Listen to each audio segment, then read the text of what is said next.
Cloudcast Media.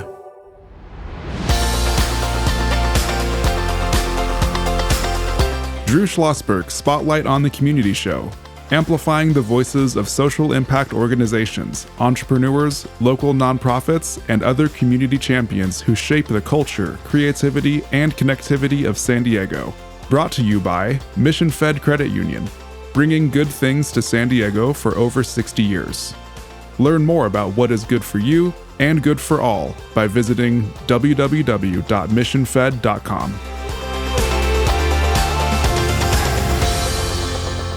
I'm Drew Schlosberg of Cloudcast Media, and we are so pleased to have a return appearance from our friends from the Solana Center for Environmental Innovation. Joining us is Jessica Toth.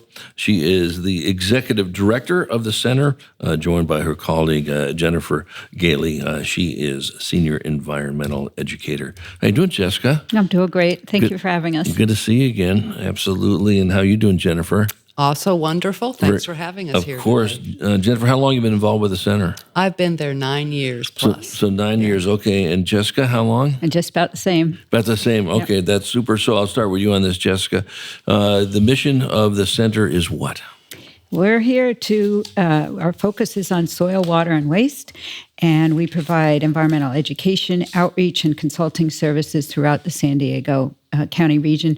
We have contracts with over 70% of the jurisdictions in the region. Everything from helping with food waste prevention to water catchment systems and waste diversion in general, like recycling. So when you do the environmental education, are you working with the public entities, cities, supervisors, unincorporated areas, school districts, universities, K-12, everybody? Yes, we take a very broad approach to what education means. And so I do a lot of work with supervisors, elected officials throughout the county, and even statewide and even nationwide.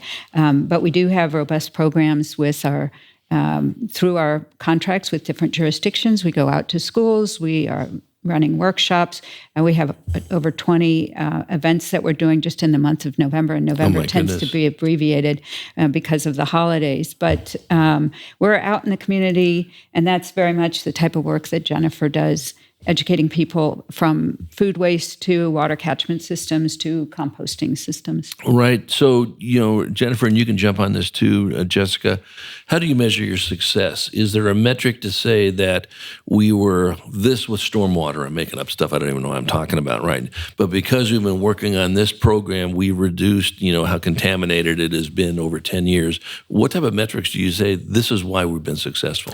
Well, I know we can measure how many rain barrels we sell, because that means that water has been captured instead of going down into our storm waters. Right.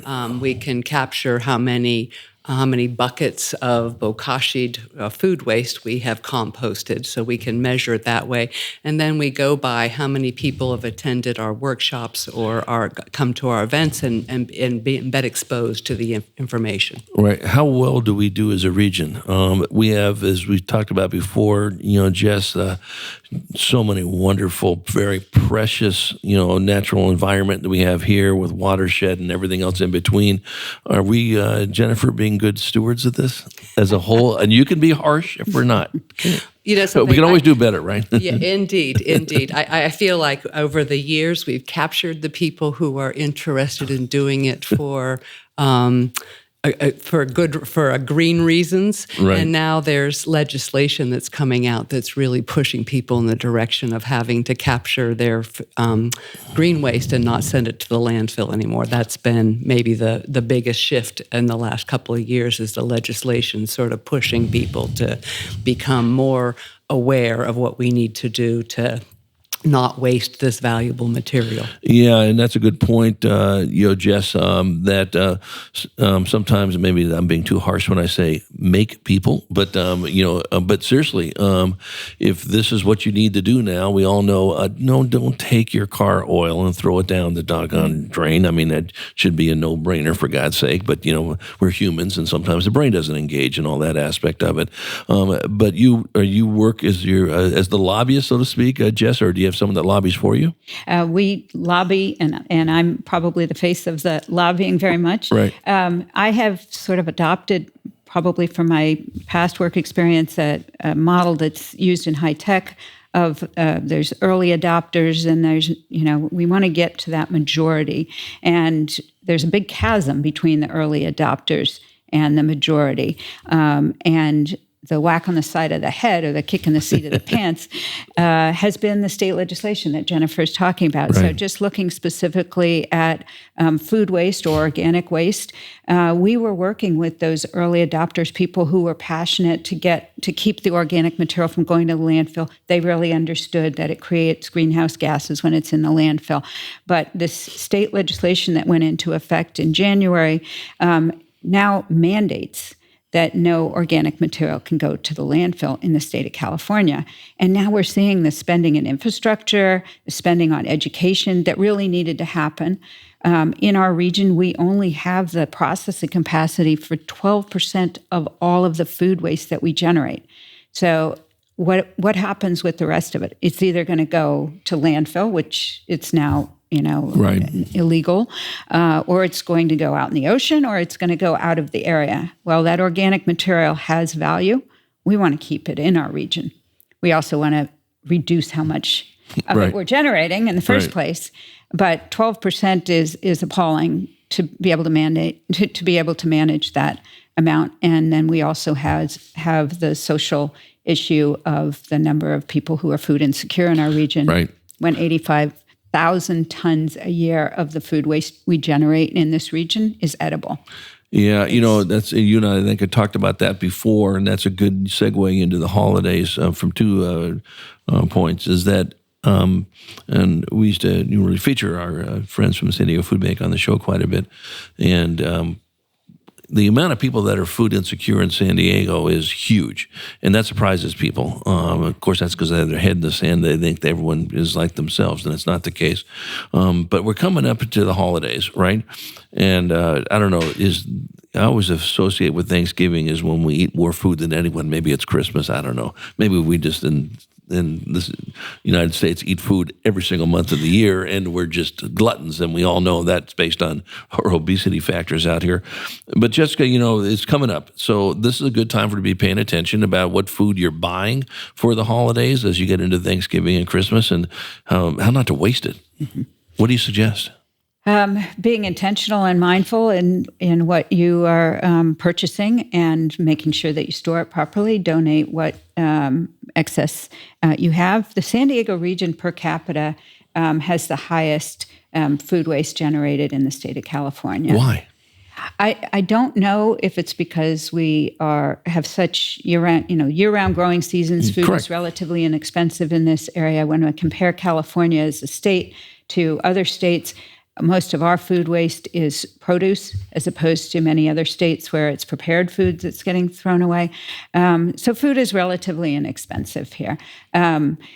So what we recommend, and I should turn it over to Jennifer here, but essentially we recommend, being mindful of your purchasing, your storing, your preparation, using leftovers as much as possible, and then we want to make sure it doesn't go to landfill, whatever's remaining. Right. We're chatting with Jessica Toth. She is the executive director of the Solana Center for Environmental Education, or Innovation, I'd say, and Education for that matter. And Jennifer Galey is her colleague, senior environmental educator. I'm Drew Schlosberg, and you're listening to Drew Schlosberg Spotlight on the Community Show on Cloudcast Media, brought to you by Mission Fed Credit Union, doing great things for San Diegans for 60 years. But talk about this a little bit, Jennifer. And we all know, like almost anything, it starts in the home, does it not? And, it's amazing how one family can make a difference, and then you multiply it by two families and by 10 and then 20 and then 1,000 and so forth. And while it sounds so obvious, but it's true with anything. And if you just start at that level, that is so important, is it not?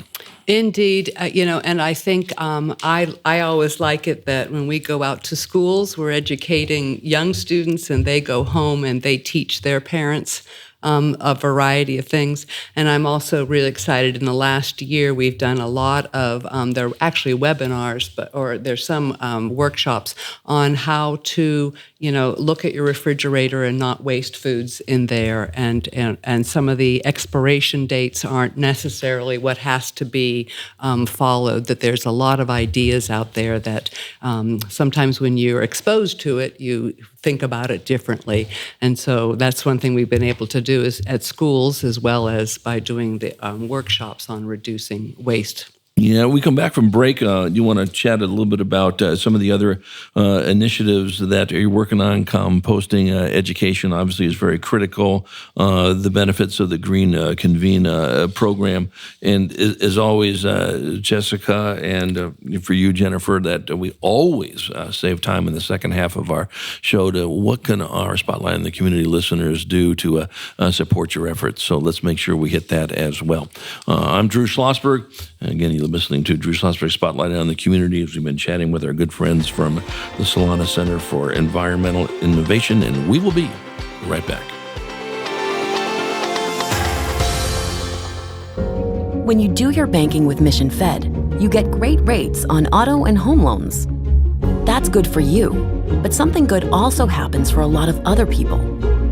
We're not for profit, so we put money back into the community to help lots of great nonprofits to keep San Diego strong. So you're not just getting something good, you're doing something good. Come to Mission Fed.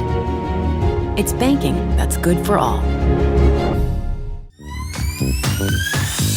Brand amplification is the DNA of Cloudcast Media, and our code is the powerful blending of sound, voice, and storytelling to lift local brands and their communities. Whether it is our Brandcast, Schoolcast, or Causecast platforms, the unifying ethos is all about this community, the one you call home. If you dare to dream and want to explore the brand amplification of Cloudcast, a national leader in local podcasting and other Winfluence strategies, please visit us at cloudcast.us.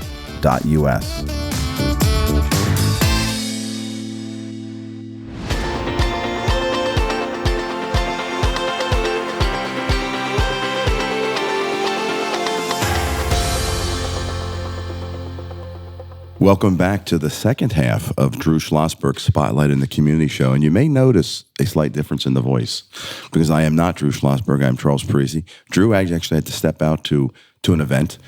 So we've kind of hit a relief pitcher, and that relief pitcher is me. So I am so excited to be here with Jessica Toth, the Executive Director of the Solana Center for Environmental Innovation, and Jennifer Galey, the Senior Environmental Educator for the Solana Center for Environmental Innovation. Well, welcome back to the second half. Thank you. And I had the pleasure of sitting in the first half, so I kind of know where we left off. And we're going to talk about composting and education. And actually, if you don't mind, I'm going to start off with a question, which is, can you combine those two? Can you educate our audience about composting? Because I don't think it's widely understood. I think I'd turn that right over to Jennifer. Well, composting is us stepping in to do what nature does naturally, but it's combining browns, greens, air, and water to break down what is we consider to be waste into something that's a very valuable nutrient. And that's been one of the biggest issues with our land, is that when we grow things and we cut it all down and we send it away, it doesn't get put back down into the ground. And so the whole idea behind composting is making sure that you are returning nutrients to the ground. So when Jessica was talking about how much food is wasted here, if it goes to the landfill, it causes the methane problem in the landfill, as well as it's this incredibly nutrient-rich material that is really being wasted, not being returned to the ground. Now, the benefits of composting is, number one, I haven't wasted that food. I've returned it back down to the ground, but it also helps with water retention. It can do bioremediation. It cleans soil. Compost can help clean soil. And so you can make a nutrient-rich gardens with it. If you use compost, you can use less fertilizer, pesticides, and water all combined. The compost has that beneficial effect of making your soil that nutrient rich and benefits you in all those different ways, especially since we're in a drought. It's really important to not waste the water, and compost and mulch make it so that you can hold the water in the ground and not have it go down into the waterways, which is causing lots of issues for us, the stormwater. And zooming out, if you say, well, that's great that some people are composting, and I want to put that in perspective with regard to climate change. A couple things. So one is we've depleted our soil so much that we now have 60 years of farmable land remaining if we continue with the same non-regenerative agricultural practices and not returning the nutrients to the soil. That's a very scary fact. And another is that we have so much to this point depleted the soil that if you were to eat one orange in 1920 to get the same nutrients from oranges, you'd have to eat 8 oranges today. Wow, that's incredible. And so we really feel quite strongly that it's not good for one person to necessarily do it in their backyard, to have, rich soil in their own garden. I think it's something that really needs to be embraced regionally and globally. And the wonderful background information you provided us so that we could get prepared for today's episode, you made a connection between composting and wildfire prevention. Mm-hmm. Can one of you address that? Well, if the soil is able to stay and moist in any way at all, then it's less likely to burn. If I wanted to prevent in other words, if I have garden beds and I put down compost on those aren't going to burn. And after a fire, if you don't put something down on the ground, you get the erosion and you lose even more topsoil that Jessica just talked about, that we keep losing our topsoil. And the runoff from a fire like that, or actually any time, the runoff, that is the most non-point pollution that we make in the United States, is by sending all that, when it goes down to the stormwater. I'm sure everybody's familiar with how much we have to close our beaches because anytime we have storms, that's all that toxic water coming down. Whereas if I have composted or mulched an area that would burned, then when the rains come, the rains can absorb down into that ground there rather than running off. That's the huge benefit for composting and mulching an area that's burned. Yeah, no question. So when we talk about education and composting, and I know in the first half you were talking with Drew a little bit about the household, or that last mile, and getting more and more families involved in composting. So I guess the question is, behavior modification is about the toughest thing you can do with humans, right? So what is the strategy for getting more households to buy into composting? And then second part of that question would be, how do they actually do that? So the first thing is, how do you get them to buy in? And I think that the urgency with climate change means that people need to act now. And it doesn't need to be composting at your home. It also can be taking advantage of now the green waste bins that are curbside in most communities, and making sure that all of your food waste goes into those bins. And then we do have these opportunities through the work that Jennifer does, workshops, webinars, and we now have webinars and workshops in Spanish, which is new this year. We also teach a 5-week master composter course for the home, and also on-farm composting, so very different scales of composting. Everybody's got to do their part. Mm-hmm. And we've definitely found during COVID that a lot of people that were home all of a sudden really got into their home gardening and became aware of what they needed to do. And if people don't want to use pesticides and chemical fertilizers, composting is the magic that you need to do to not have to have those inputs, but use it the way nature's always done it. Yeah. I've always found that young people in a household are often the catalysts for changing behaviors in that household, perhaps something they're learning in school. So do you think that's going to be the key to getting households to adopting composting as a household strategy? Well, Is it the young people that are going to make it happen? Well, I know that young people coming home and telling their parents how to recycle that's something we've certainly done. Correct. And then composting as well is starting to understand, because I know we've gone to school and done waste audits at schools and try to get schools to address not throwing away their food waste there as well, reducing how much is created waste-wise. And I think the students start to learn from that, and they do go home and impart that to their parents. And there's clear evidence along the lines of what you're hinting at there. There's a study out of Rochester Institute of Technology that said the early adopters and those who were really embracing the curbside collection of food scrap are of two minds. One is that they have children, and the other is that they were or they composted at home. So those are the ones who have been the earliest to embrace the separation of their food waste to put in the green bin. I'd like to bridge, if I could, to something that we talked about earlier, which is during the holidays, there's a lot of food waste. In addition, there's a lot of waste that comes about because, if we're having events, we often use single-use disposable products, and particularly for serving and, silverware and Chinaware. And so we have started a program called Green Convene, where you can borrow for free or for a donation, small donation, a full set. We've had weddings borrow the material. We've had, my book club, I always borrow it. We've had fundraisers at schools where they can borrow sets of plates, glasses, utensils, to make sure that we're not using the single use. If you've ever fostered one of these events, you see the garbage cans full of materials that even if you buy the, quote, recyclable or the compostable, it is all waste. Single-use disposable is not a good idea. So these are all washable items. No, I love that idea because I know it had the notes here, Green Convene. So tell me, what was the background on how you came up with this idea?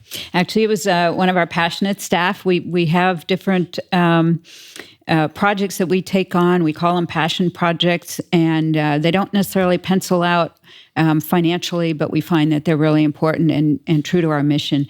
And it was one of our young staff members who was very excited about this concept, wrote a grant. City of Encinitas was the first to support it, the purchases of the material, and now we're looking for funding to help support our time. We ask people to bring it back washed, but we do have to count it and wash it ourselves if it doesn't come back clean. Talk a little bit about the logistics. How do you make this happen? About to say we have them in packaged, and you would have to contact the Solana Center and arrange for the borrowing. I think it's up to 100. I don't know. We may have a couple hundred of the silverware and the settings. I know that this to me is not just Solana Center doing this, but I know I've been happy to see schools going and doing it as well. It's just sort of like any time that you have a party that you can reuse the materials and set it up. To me, that's a huge difference. Again, each person making little steps all adds up to quite a bit of a difference. How did you fund this program? So originally, it was funded by a grant from the City of Encinitas to purchase materials. It was a couple $1,000s. And then now we are looking for funding to help support our staff time. And we have these projects that, as I said, begin as passion projects. And we also always look for donations. So, a donation that it would be equivalent to the cost of the single-use disposable items that might have been bought, would be wonderful. But a $5 donation goes a long way too. So, well, not to mention for families or folks using Green Convene in this economy that's getting inflation, costs are going up. This saves a lot of money. Mm-hmm. That's great. Great program. So I think we're going to probably wrap up this episode. But Drew always asks, how can the community help you? We, as Jennifer had said, we want everybody to do their part. And we have everything from electronic waste drop-off to selling rain barrels, Green Convene. We have a tool lending library that's gotten some very nice press recently. So come up and get involved, do your part. And we always appreciate donations and contributions. That's great. And you can certainly come and visit the Solana Center on Saturday mornings and Thursday afternoons. Those are our open days that people can come up and check out the center and avail themselves of the different programs that we have. We have green living tours that we give maybe once a month, which have different sustainability, home style sustainability displays with a tour. So you can learn how to install your rain barrels or how composting can make a difference in your home. Do you have some information on your website? And We want sure to do. shout out that website. Please visit us at www.solanacenter.org. Wow, and that's great. feel free to shoot me an email if there's anything that resonated with you or you'd like to learn more. My email address is jessica@solanacenter.org. Any final thoughts from you?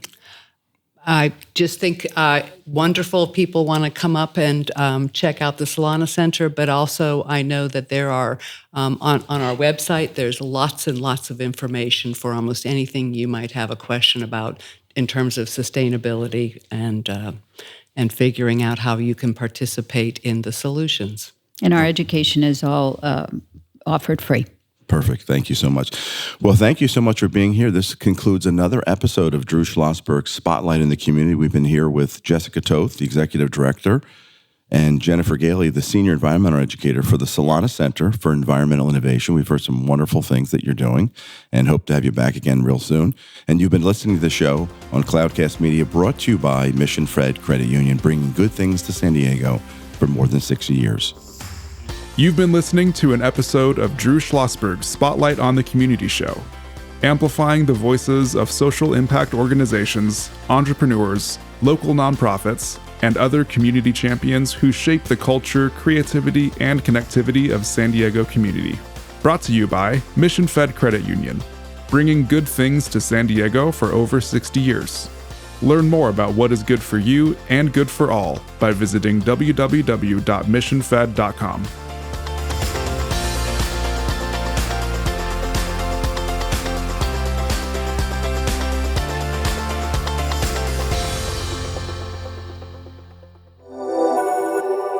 Cloudcast Media.